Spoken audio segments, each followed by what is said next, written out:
અરે રૂકો રૂકો રૂકો, આટલા ફાસ્ટ ક્યાં ભાગો છો? એકવાર મારો વિડીયો જોતા જાઓ, જીવનમાં નાનો બદલાવ લાવતા જાઓ. આજે હું તમને એક નાનકડા બીજની વાર્તા કહેવાની છું કે એક નાનકડું બીજ હતું.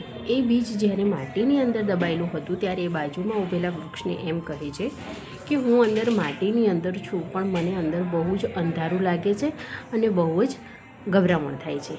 ત્યારે વૃક્ષ એમ કહે છે કે તું અત્યારે આ અંધારું અને ગભરામણને સહન કરી લે, તું ધીરે ધીરે મોટું થઈશ. ત્યારે એ વૃક્ષની વાત સાંભળે છે અને ત્યારબાદ એ ધીમે ધીમે ધીમે મોટું થાય છે, થોડોક નાનકડો છોડ બને છે.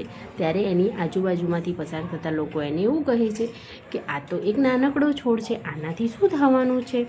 તો પણ એ બીજ કંઈ કહેતું નથી અને પછી એમના એમ એ ધીમે ધીમે ઘણા વર્ષો પછી ખૂબ જ મોટું ઝાડ બની જાય છે.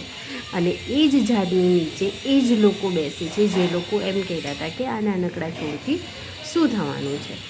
તો મિત્રો, એવી જ રીતે આપણે પણ એક નાની નાની શરૂઆત કરીને આપણે ઘણા મોટી સફળતા સુધી પહોંચી શકીએ છીએ. તો જો તમને મારો આવો વિડીયો ગમ્યો હોય તો please like, share and subscribe my channel.